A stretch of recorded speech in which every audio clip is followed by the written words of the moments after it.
when we read the last and final revelation of the glorious Quran, when I say this life is a test for the hereafter, what are the guidelines of this test? If you read Surah Al-Asr, chapter number 103, it is called as Rah-e-Nijat, the path to salvation, the path to Jannah.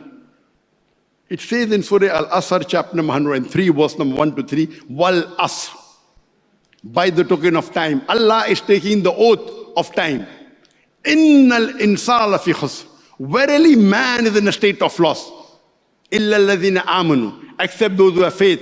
Amilu salihati, those who have righteous deed. Watawasaw bil haqq, those who invite people to truth, do dawah. Watawasaw bil sabr, those who invite people to patience and perseverance. So according to Surah Al-Asr, man is in khasara. Every human being will go to hell, except those who have these four criteria. Number one, iman. Number two, amal salihat, righteous deed. Number one, faith. Number two, amal salihat, righteous deed. Number three, watawasaw bil haqq, inviting people to truth, doing dawah. Watawasaw bil sabr, inviting people to patience and perseverance. If any one of these four criteria is missing, you shall not enter Jannah. You may be a very good Muslim, you may be praying 5 times a day, you may be fasting in the month of Ramadan, you may have gone for Hajj, you may have the mark on your forehead.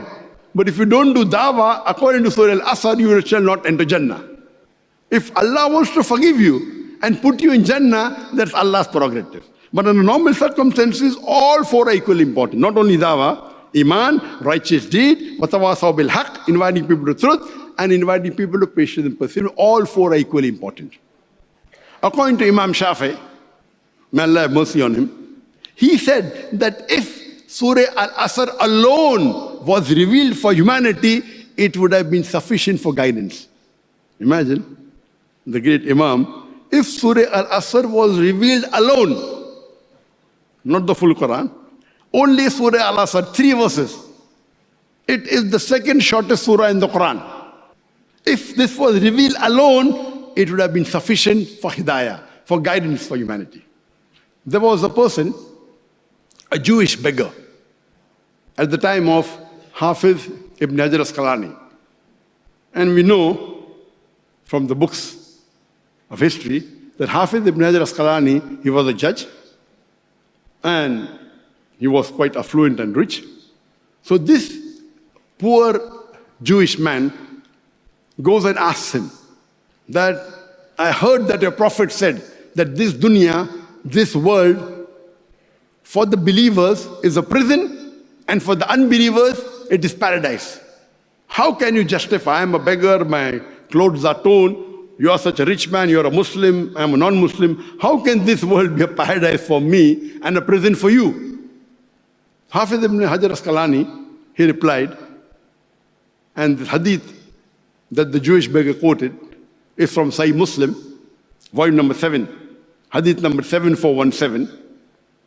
And Hafiz ibn Hajar Asqalani, may Allah have mercy on him, he said that the Muslim knows that in the next life he's going to get Jannah. And if he knows what Jannah is, in this world, even if you're the richest man, this life is like prison compared to the next life. Even if you're the richest man, even if you're the king, if you know what is awaiting you for Jannah, this world is nothing, not even 0.0001% compared to Akhirah. That's the reason those who truly know Islam, what they want to go to Jannah fast. They are not afraid of death. They aren't afraid of death. Why? If a human being is on the straight path of Sirat al-Mustaqim, of Surah Al-Asr, if he dies, he goes to Jannah. So who would not like to hasten to die? You cannot kill yourself. It's haram. Suicide is haram. But of course, in the way of Allah, if you're on the haqq, you're not afraid. You aren't afraid of anyone if you're on the haqq. A true Muslim, if he's on the haqq, he's not afraid of death. Because if he dies, he goes to paradise. Even if he's the richest man in the world, even if he's 10 times richer than Bill Gates, Elon Musk, and Jeff Bezos all, nothing.